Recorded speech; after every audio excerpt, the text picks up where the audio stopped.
Have you ever used AI for literally anything before? Well, I decided it would be an interesting concept to see if ChatGPT is able to rewrite some Ninjago seasons better than they are already written. Now, let's put on our Sensei Wu hats and talk about some Ninjago. Oh my god, bro. Oh, hell no. What I've done is ask ChatGPT to keep the villains but to change the plot points of the season to see if it's better than the original. I'm making it rewrite from Secrets of Forbidden Spinjitzu to Crystallized. There are 5 points up for grabs and the team with the most points by the end will be declared the better writers. Let's see what ChatGPT has came up with for Secrets of Forbidden Spinjitzu. Arc 1, The Serpent War. Months of peace have made the ninja complacent. Master Wu discovers that someone is breaking into ancient temples that once belonged to the first Spinjitzu master. These temples contain pieces of an ancient spell known as Forbidden Spinjitzu. Not a scroll that grants power, but a dangerous martial art that corrupts whoever uses it. The thief is revealed to be Asphera. Instead of being obsessed with revenge, Asphera wants to restore magic as the dominant force in Ninjago. Thousands of years ago, she believed humans abused elemental powers while serpents were treated as monsters.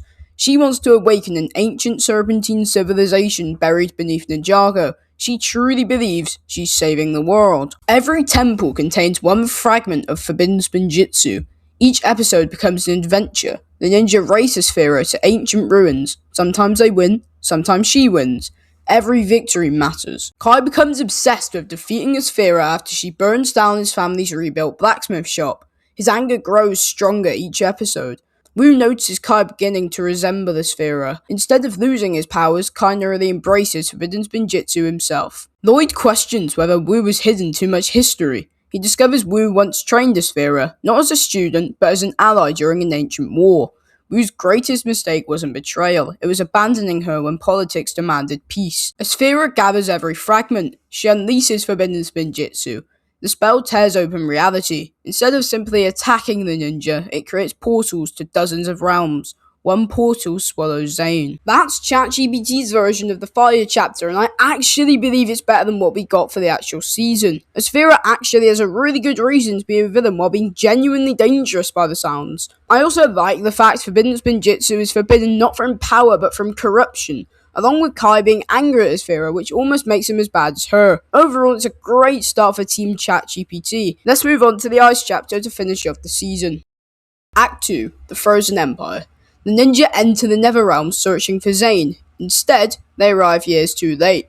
Time flows differently. For Zane, decades have passed. Vex isn't just manipulative, he's a brilliant strategist. He slowly convinces Zane that emotion causes suffering. The only way to create peace is absolute order. Instead of mind control, Zane willingly becomes the Ice Emperor. He genuinely believes dictatorship is mercy. This makes him a far more tragic villain. Akita is introduced much earlier. She repeatedly attacks the ninja because she believes they're servants of the Emperor. Lloyd earns her trust over several episodes, and their friendship develops naturally. Cole becomes the leader. Lloyd refuses because he can't bring himself to fight Zane. Cole has to make the impossible decisions. Lloyd refuses to fight. Instead, he removes his own weapons, and he tells Zane, if peace costs your heart, then it isn't peace. Zane hesitates. Vex attacks Lloyd from behind. Zane instinctively protects Lloyd. His memories return. The ninja battle Vex and Asphera together. Asphera realizes Vex manipulated both her and Zane. She briefly allies with the ninja, not because she's redeemed, but because she refuses to let Vex shape every realm. Together, they defeat him. Asphera escapes before she can be captured, leaving her free to return as a reoccurring antagonist. The Netherrealm begins rebuilding under its own people rather than a single ruler. Akita becomes her elected protector instead of a queen. Zane returns to Ninjago carrying the emotional weight of decades spent ruling as the Ice Emperor. Rather than recovering immediately, he spends the following seasons rebuilding trust and coming to terms with the choices he made, giving his character a lasting and meaningful arc.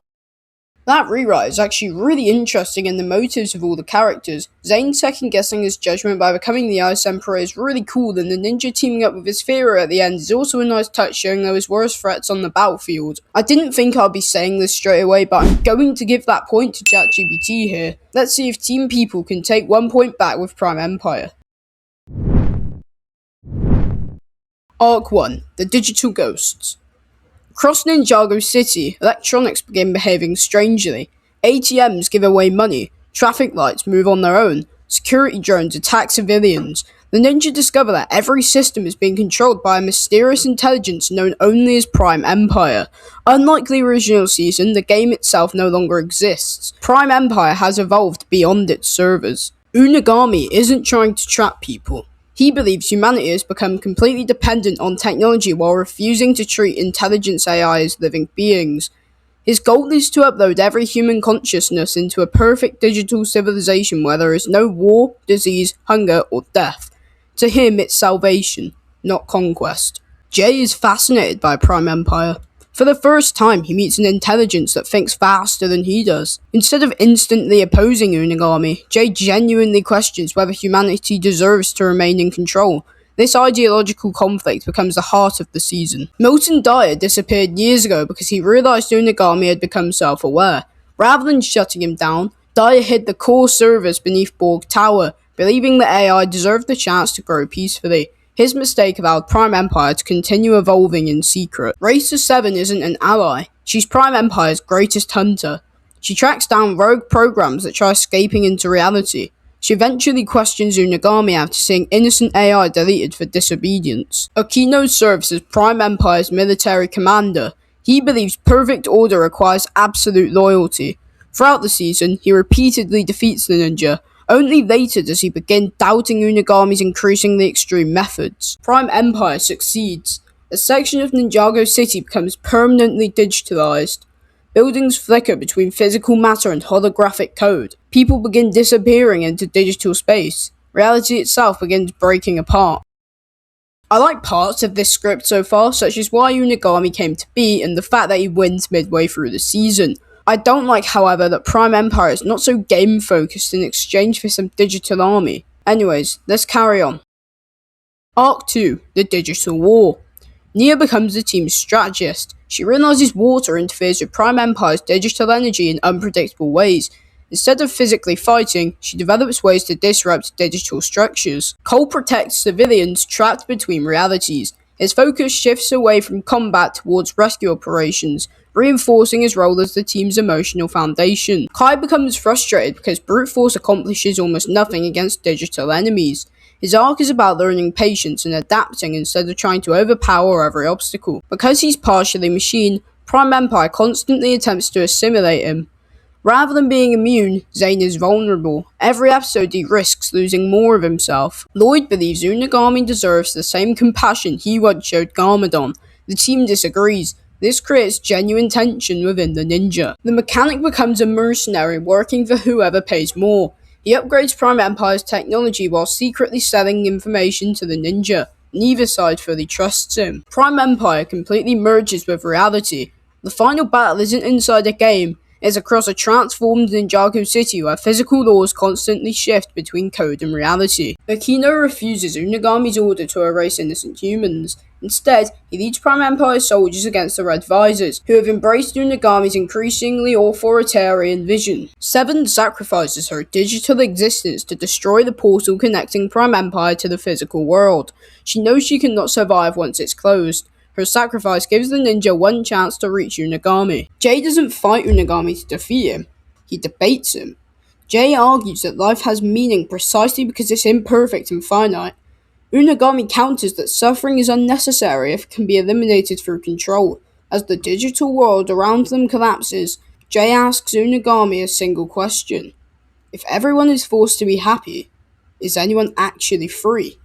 For the first time, Unagami cannot answer. Milton Dyer finally accepts responsibility for abandoning his creation.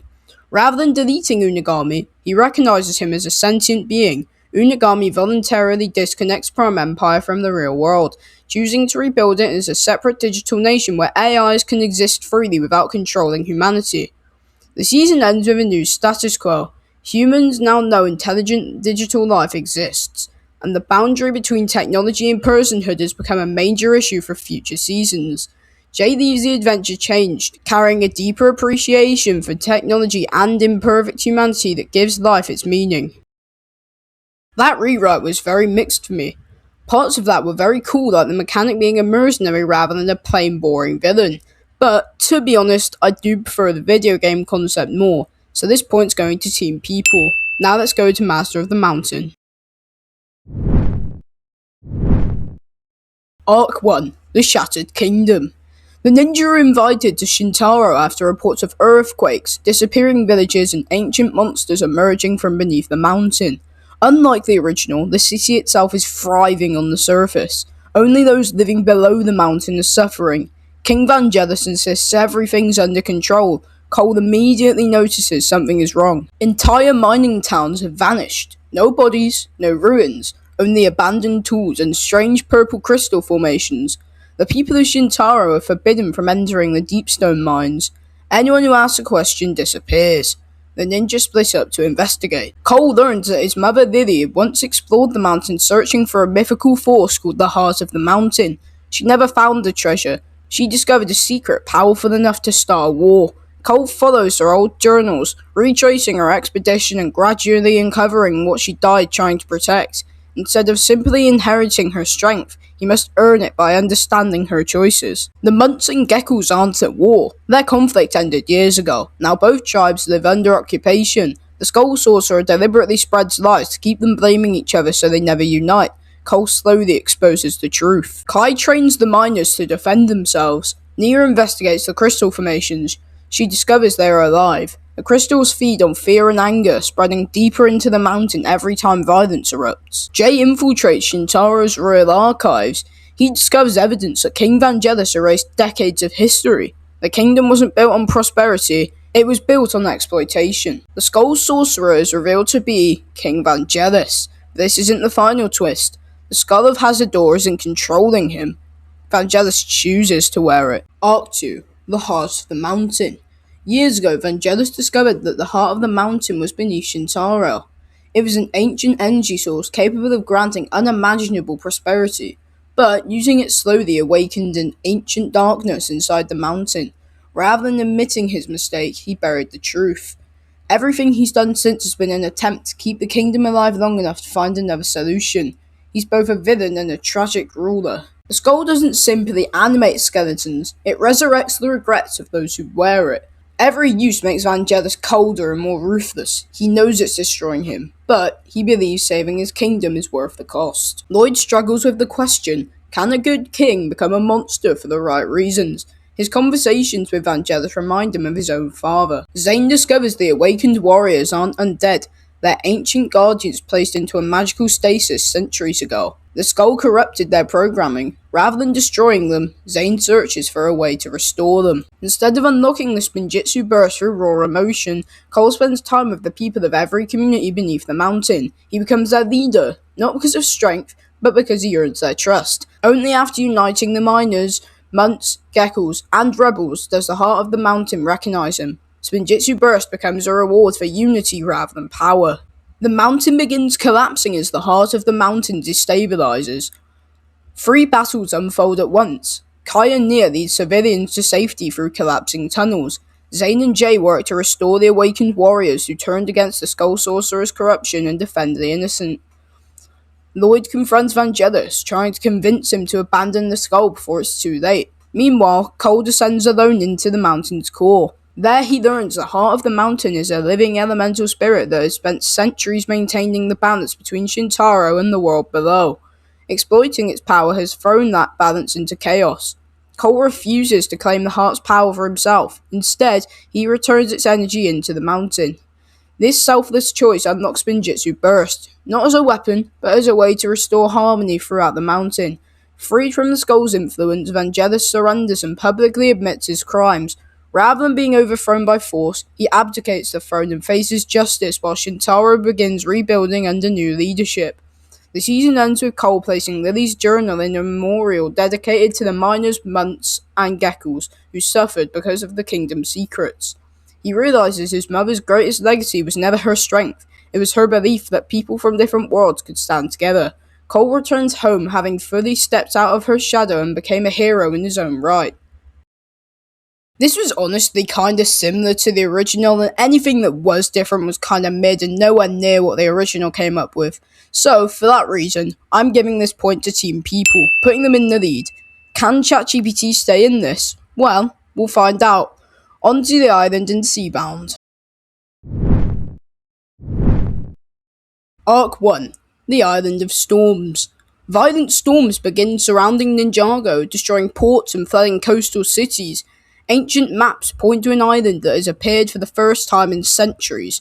When several explorers disappear, including Misako and Clutch Powers, the ninja travel there to investigate. The Keepers are not con artists. They're descendants of an ancient civilization that has protected one of the two storm amulets for generations. Chief Mamatas knows the storms are a warning. Someone has already found the second amulet. Ronin arrives as a treasure hunter hired by wealthy collectors to recover the storm amulet. He constantly switches sides depending on who offers him the better deal. Over time, he becomes an uneasy ally after realizing the amulets are far more dangerous than he expected. Mamatas initially refuses to trust the ninja. Centuries of outsiders trying to steal the amulet have taught him that good intentions often lead to disaster. Lloyd gradually earns his respect by protecting the island instead of claiming its power. Nia feels increasingly connected to the ocean. She begins hearing whispers in crashing waves and dreams of a colossal serpent beneath the sea. Water responds to her emotions in ways she can't explain. Wu believes the sea itself is trying to communicate with its elemental master. Kalmar's soldiers attack the island. Despite the ninja's efforts, Kalmar steals the storm amulet. The ancient barrier protecting the end of the sea collapses. Something beneath the ocean awakens. Arc 2. The Prince of the Deep. Kalmar is no longer driven simply by the hatred of the surface. He believes humans have polluted and exploited the oceans for centuries while the Melopians hid in fear. He intends to flood the world and create a new civilization ruled by the sea. He genuinely believes that history has given him that right. Benthmar serves as Kalmar's closest advisor and adoptive brother. Unlike the original, he spends several episodes trying to convince Kalmar that coexistence is still possible. Their relationship is tragic rather than immediately hostile. Only after Kalmar orders innocent Melopians executed for opposing him does Benthmar defect. Lloyd struggles to unite people who have distrusted each other for generations. Instead of leading only the ninja, he must build an alliance between the Keepers, Melopians, and Surface Nations before Kalmar reaches Wojira. Kai becomes captain of the ninja's flagship. He leads naval missions to evacuate coastal cities and defend civilians rather than charging directly into battle. Jay and Nia's relationship is tested by Nia's growing connection to the sea. Jay fears she's slipping away emotionally long before she physically begins to transform. Zane uncovers records revealing Wojira wasn't simply a monster. She once maintained the balance of the tides and weather before ancient rulers tried to weaponize her power. Her rage is a result of betrayal. Arc 3. Rise of Wojira. Wojira isn't evil. She awakens confused and furious after centuries of imprisonment. Her immense power creates disasters simply because natural balance has been broken. Kalmar manipulates her into believing every civilization wants to enslave her again. When Wojira learns Kalmar has lied to her, she turns on him. His obsession with control ultimately destroys him. Not because he lacks power, but because he cannot imagine sharing it. The battle reveals a devastating truth. The oceans are dying because the ancient bond between the elemental master and water and the sea has weakened over generations. Only by permanently becoming one with the ocean can the balance be restored. This isn't a magical accident, it's an ancient responsibility with every master of water eventually faces.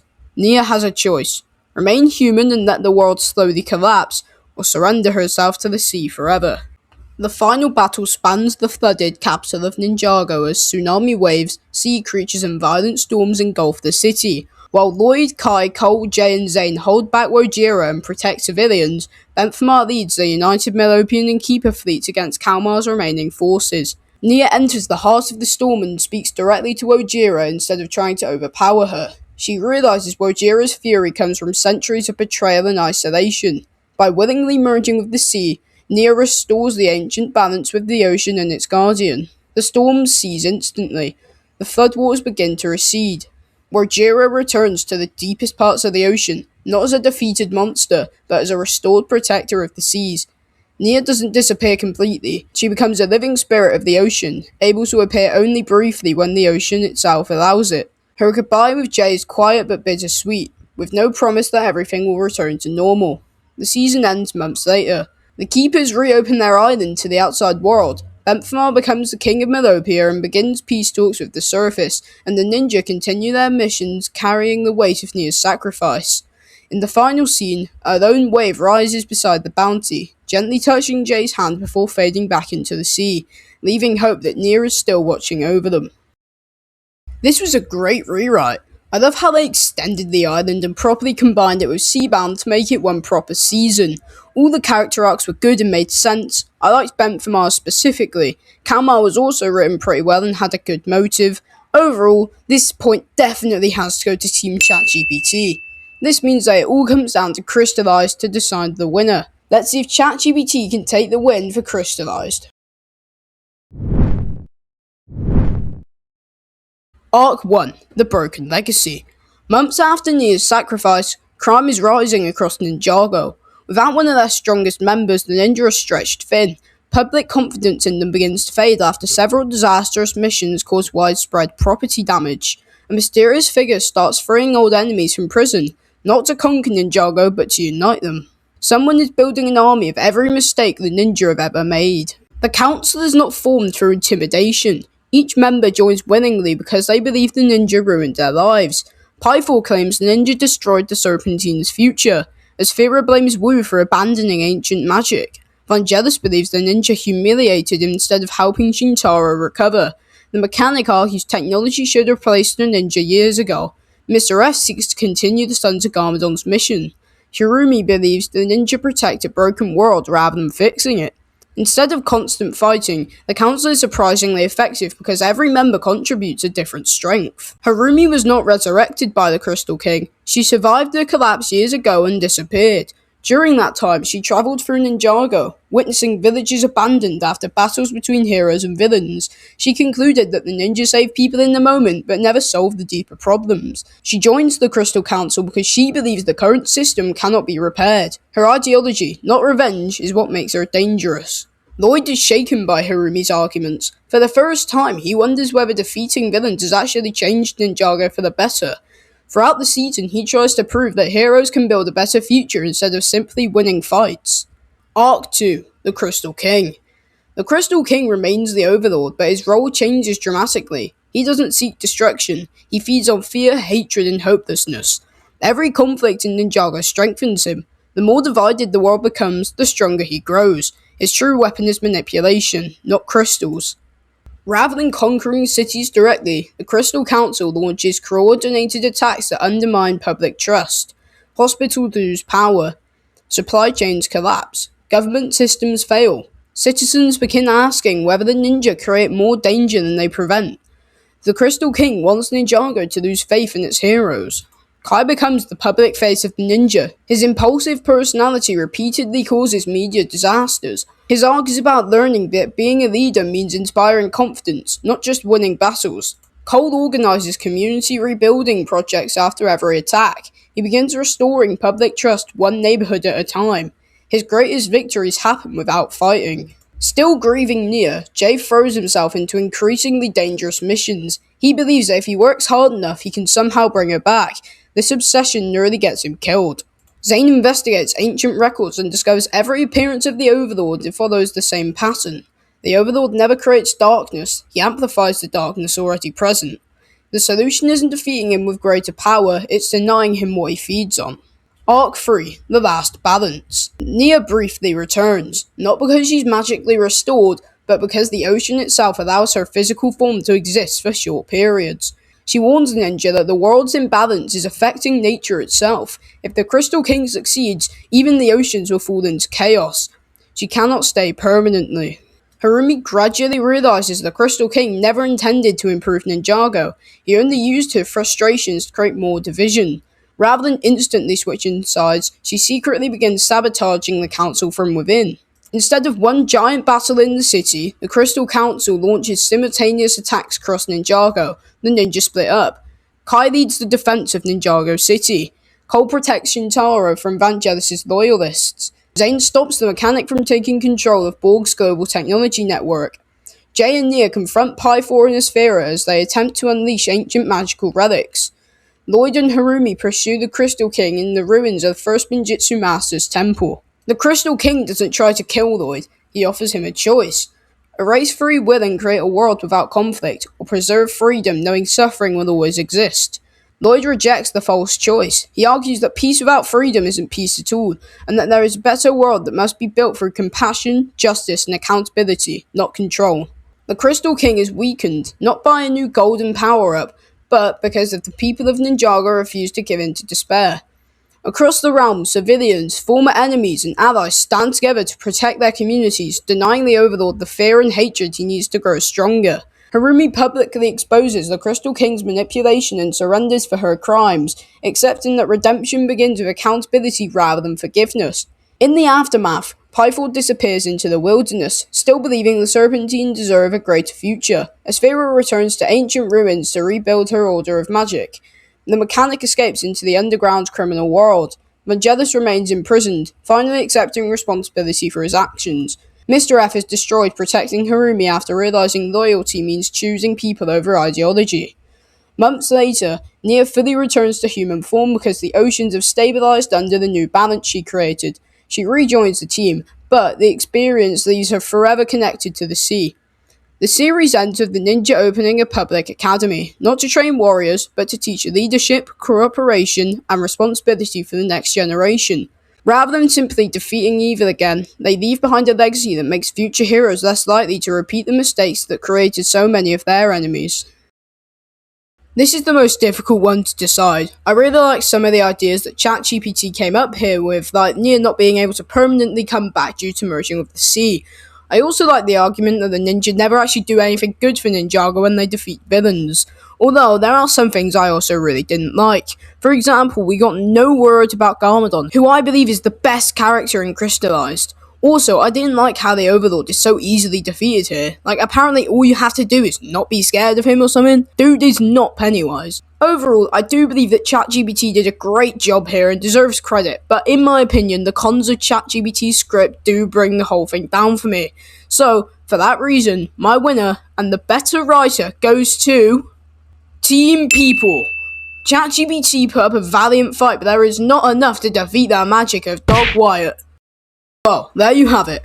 That's my verdict on whether AI is a better writer than people. If you enjoyed this video, please consider liking and subscribing. You don't have to if you don't want to.